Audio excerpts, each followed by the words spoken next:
Have you found anything? What? Yeah, I've seen some things.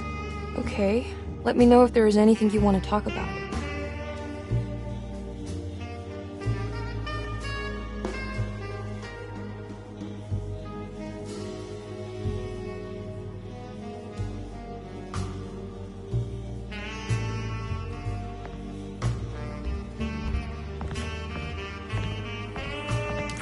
Detective Conby felt removed from himself.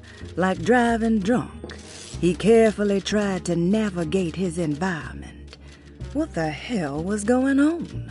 Was he finally losing his mind? At least Emily was here to call the police if he went off the deep end.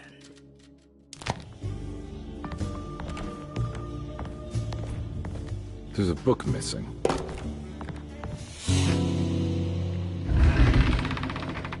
What did you do? I was just rearranging the books.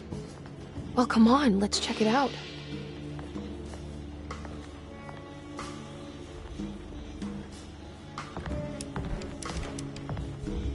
I think I'm beginning to understand.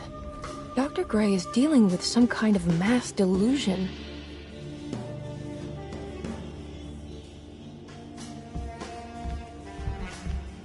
That mark on the floor looks like talisman positions, but from which direction should I look at it? Good to finally meet you, Mr. Hartwood. I'm here on the behalf of your brother Philip. You were expecting me, weren't you? Yes. You're from DeSoto, no? That's right. I just wanted to ask you a few questions to see if there is anything I can do to help you and your family. Okay. I understand you're full of imagination. You make up a lot of things. I suppose. And you obsess over them, blurring reality and fiction. Sometimes. Do you want to tell me about the Dark Man? No, I don't. That's all right. Perhaps there is something else you can tell me. Something you know to be made up, but you hold dear. Juan? John? Who's John? No, Juan Luis Jorge. Oh, wait there a moment. Here, take a look. Is he... Oh, he is the author. It's a magnificent book. Life-changing even. The real Juan is long dead, but I like to think of him as my friend. My most beloved friend. I see. Do you often do this? Fantasize about people you read about? No. Well, there is Jacob. Who is Jacob? Turn to the last page. Oh, it's a newspaper article. The Prisoner of Ice, Jacob Van Ostad. Is he also your beloved friend? Oh, no, Doctor. Not at all.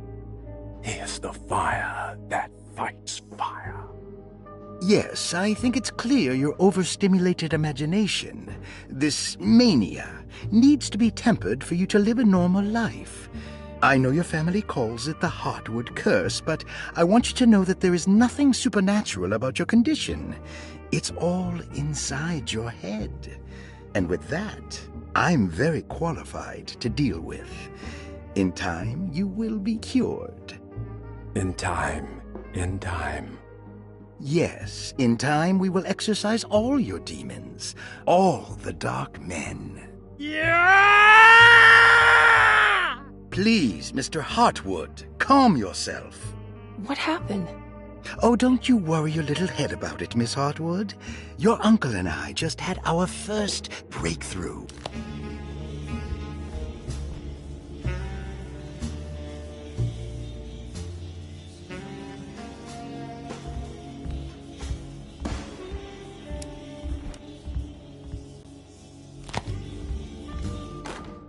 The Snake Dagger, a monograph by Yael Klein.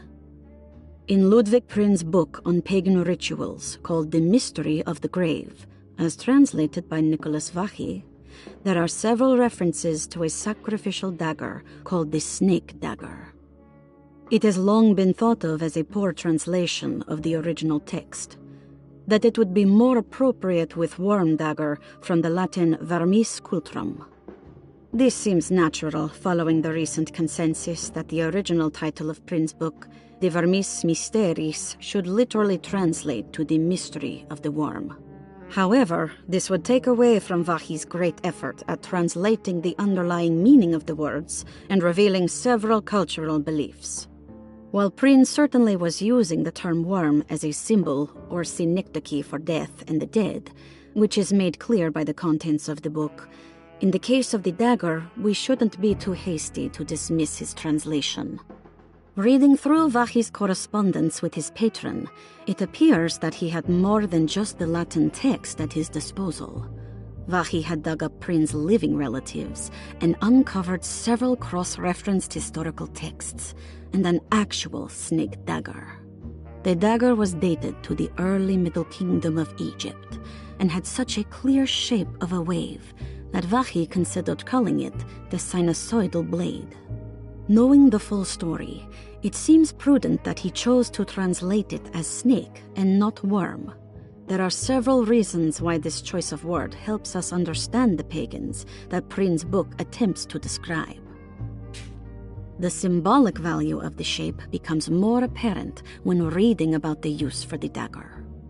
In the passage of possession and exorcism, we find the snake dagger poisons the poisoner within the victim and is therefore pacified. Where the literal text would tell us that the worm dagger trumps the demon possessing the victim, it tells us nothing of their reasoning, only that somehow this dagger wins against the demon, like it had the better hand in poker. Vahí's translation allows us to follow the underlying logic to the ritual magic that is being performed. Poison the poisoner sounds like fighting fire with fire. That to hurt the demon possessing its victim, the priests would have to fight back with a power that is known to the evil they are fighting.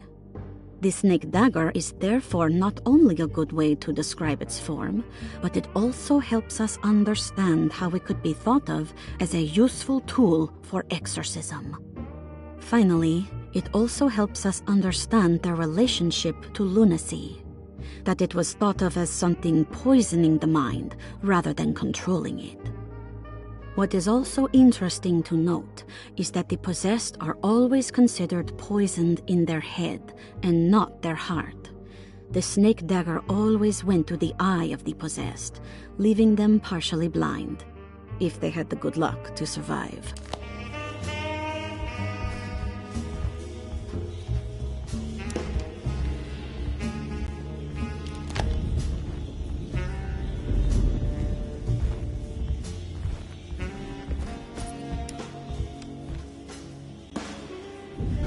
What were you saying about mass delusion? Derceto seems to have a deranging effect on people living close by. It has a history of creating cults devoted to some nature goddess. Even the name Derceto refers to the cult existing here before the Civil War. Derceto was the name of an ancient fertility goddess worshipped in Syria. Dr. Gray and his friends, however, seem to prefer the black goat of the woods with 1,000 young, or Shub-Nigroth. And that name can only have come from my uncle's twisted mind.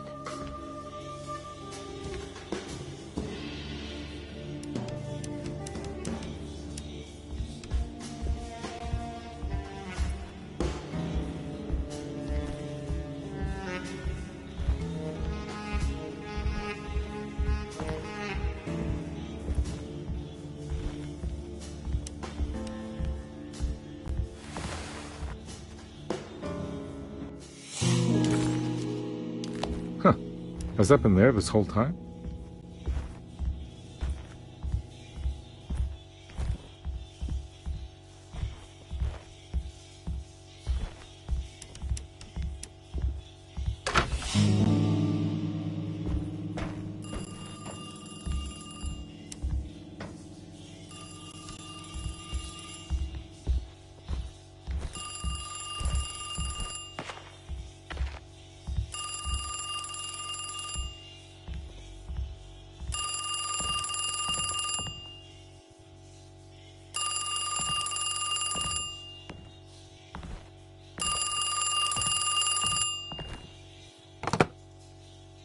Hello? Detective Conby? Who is this? Jeremy? Jeremy is with the Dark Man.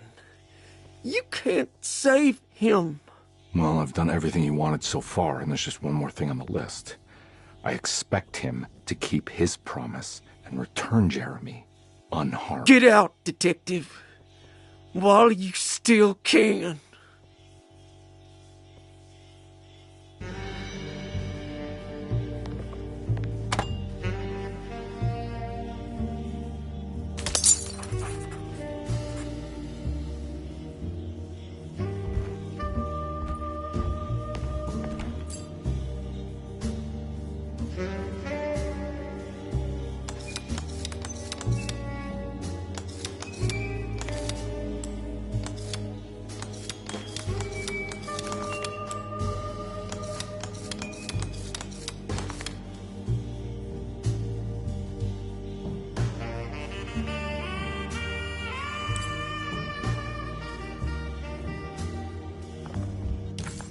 Detective Conby wanted nothing more than to make sense of it all, but clearly that was not in the cards right now.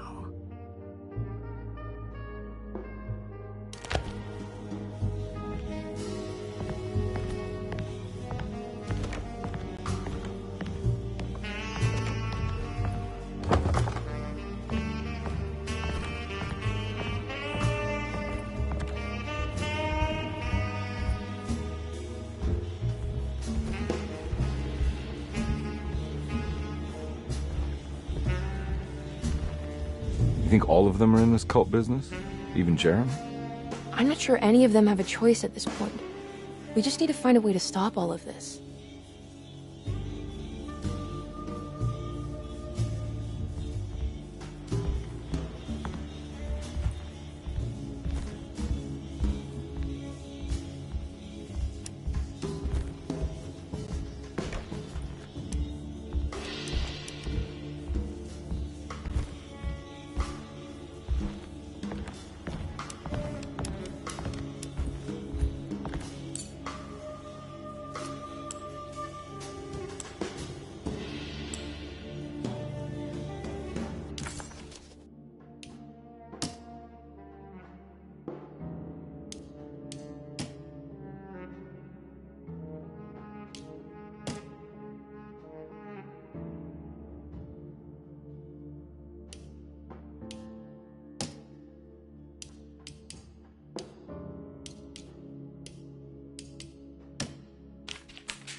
I've been so busy trying to free your uncle from the promise he made to the Dark Man. I guess I kind of just let everything else go.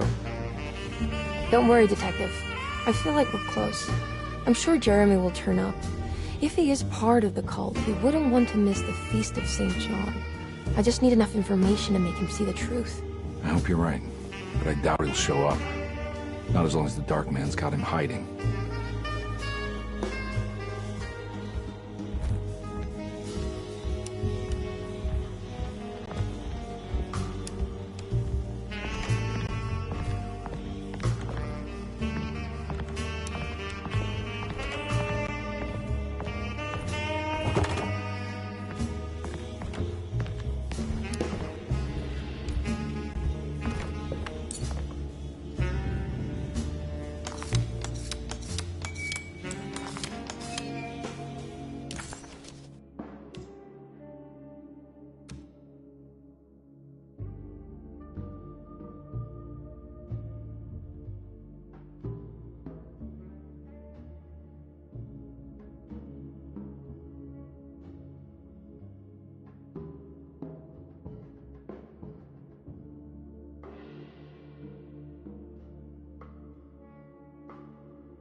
Detective Conby wanted nothing more than to make sense of it all, but clearly that was not in the cards right now.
There's a book missing.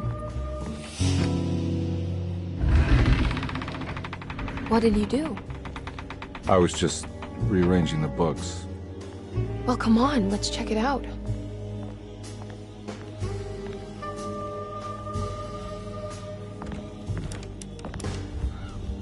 I think I'm beginning to understand. Dr. Gray is dealing with some kind of mass delusion.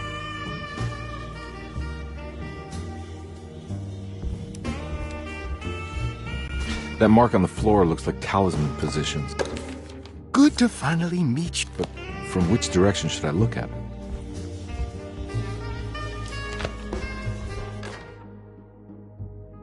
The snake.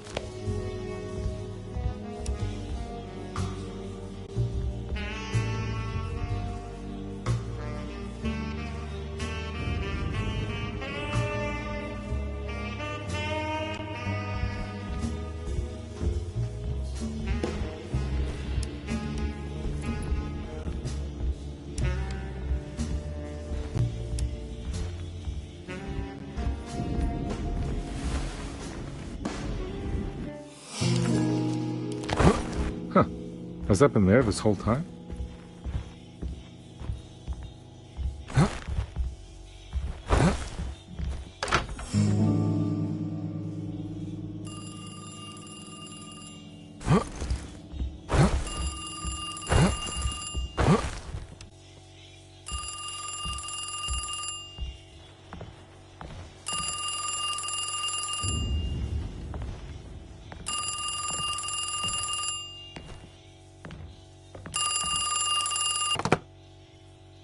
Hello? Detective Convey? Who is this? Jeremy? Jeremy is with the Dark Man. You can't save him. Well, I've done everything he wanted so far, and there's just one more thing on the list. I expect him to keep his promise and return Jeremy unharmed. Get out, Detective, while you still can.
You okay?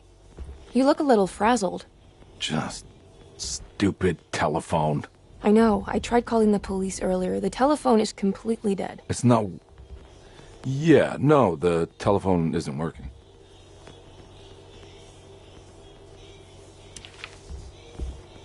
Detective Conby was worried Emily could tell, that she could see the madness written on his face. But what if he was the only one seeing the truth? Could that still be the case? If only he could find evidence that would make her understand that he had seen beyond the veil, or at least something that would show her he was worth the money she was paying him.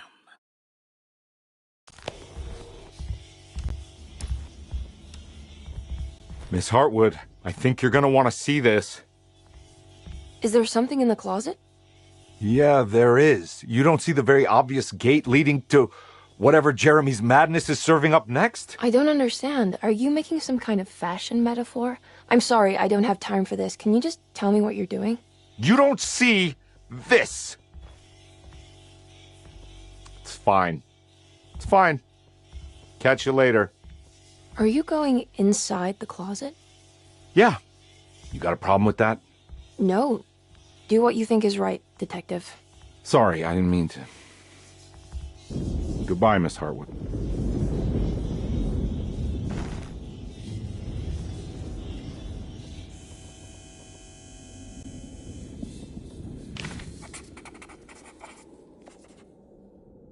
Disheartened by his failure to make Emily understand what he was doing, Detective Conby actually felt better seeing the frozen hell before him. There was a finality to it. Its clear symbolic opposite to the dark man's desert made him realize this was the end. Soon it would all be over.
What can be said about Jacob van Ostad without evoking contempt or apologia?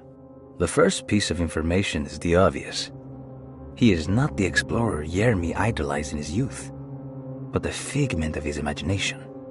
If you want biographical facts, I am not the one to answer such questions. In the case of Jeremy, he is a guardian of imagination, or rather a persona appointed the role of containing a self-sabotaging mania. However useful Jacob once was, his loyalty to Jeremy has slowly been replaced by fanaticism. Like a firekeeper who has for decades been burnt by his own sacred flames, now does what he imagines the fire wants. Jeremy has lost all control over Jacob and suffers greatly because of him, but is admittedly also still invigorated by his labor.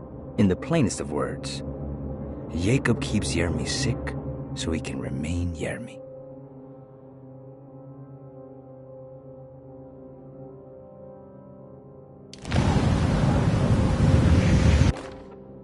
We found the ancient Stellarium perched on a cliff facing the Arctic Ocean after a day of sailing due north of the Eskimo encampment. Jacob van Ostad was our most keen member of the expedition. He had been chasing down the source of a peculiar type of crystallized metal present in several sacred items among the natives on the northeast coast of Greenland. The site was a remarkable find for any explorer, and we were all enraptured in our search for enlightenment and meaning. The surviving architecture seemed almost unearthly in origin and astonishingly sophisticated. The metal Jacob was searching for was abundant, almost ubiquitous. We were so taken by our find that we were surprised by the sun falling below the horizon. As we quickly picked up our gear, ready to head back to our camp, Jacob van Ostad declared that he wanted to stay. He was adamant. We begged him to reconsider. The night would be getting colder by the hour, and we feared for all our safety. Jacob refused, threatening us with violence if we wouldn't leave him alone. As the snowfall turned heavier, we left him there on his own. The next day, the weather became worse, and we had to spend hours enforcing our shelter as our tents became increasingly useless. The group had written off Jacob, thinking he must be dead. I had an urge to make one final attempt to save him, so I headed out as darkness fell with a handful of flares and headed toward the coast and up the climb, towards the Stellarium. That's when I saw him, transfixed by a burning sky, that celestial lantern. Jacob keeled over and let out a painful shriek that struck me with such fear and pity. He was crying in agony, for the cold weather had ravaged his flesh. I called out to him, and he turned to face me. His vacant stare held me in place like a needle through a butterfly, and he said, "You must leave now, Herstan. Go, and never come back." And so I left.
Hey, you!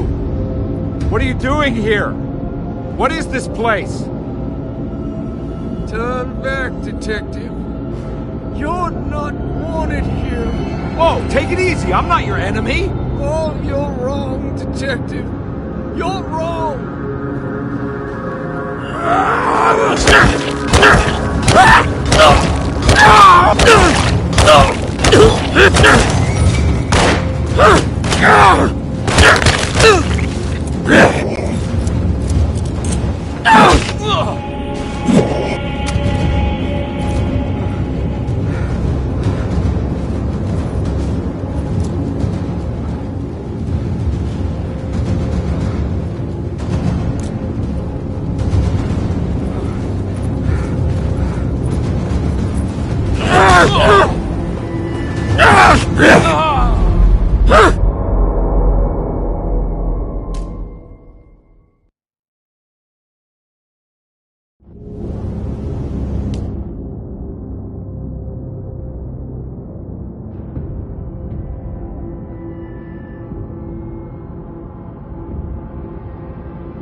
Hey, you! What are you doing here? What is this place? Turn back, detective. You're not wanted here. Whoa, take it easy. I'm not your enemy. Oh, you're wrong, detective. You're wrong.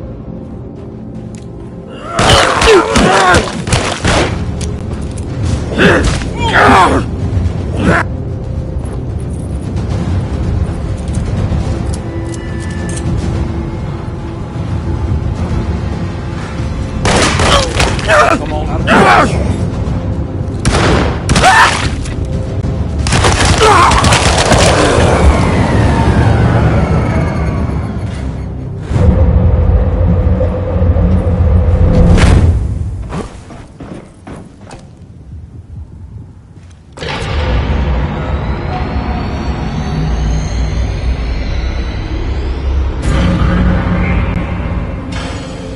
Of course, the Taurus.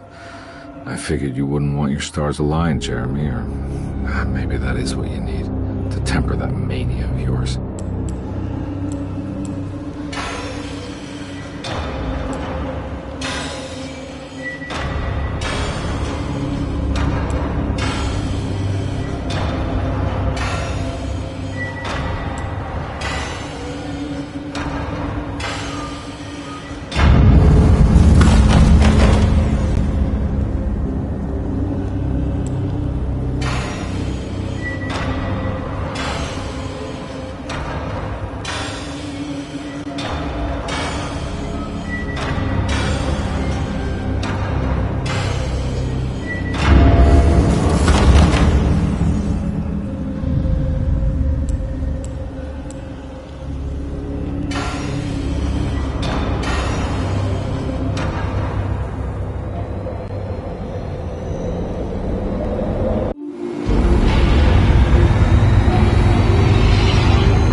I'm all out of bullets.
Stay dead, will you?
Jeremy?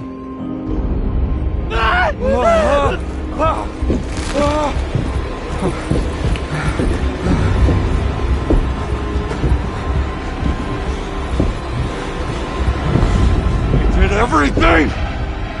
Aren't you happy? Stupid charlatan! What more do you want from me? You want me to lose my mind? Oh, my lord! Doctor! Baptiste! Quick! Jesus. What were you thinking, compare?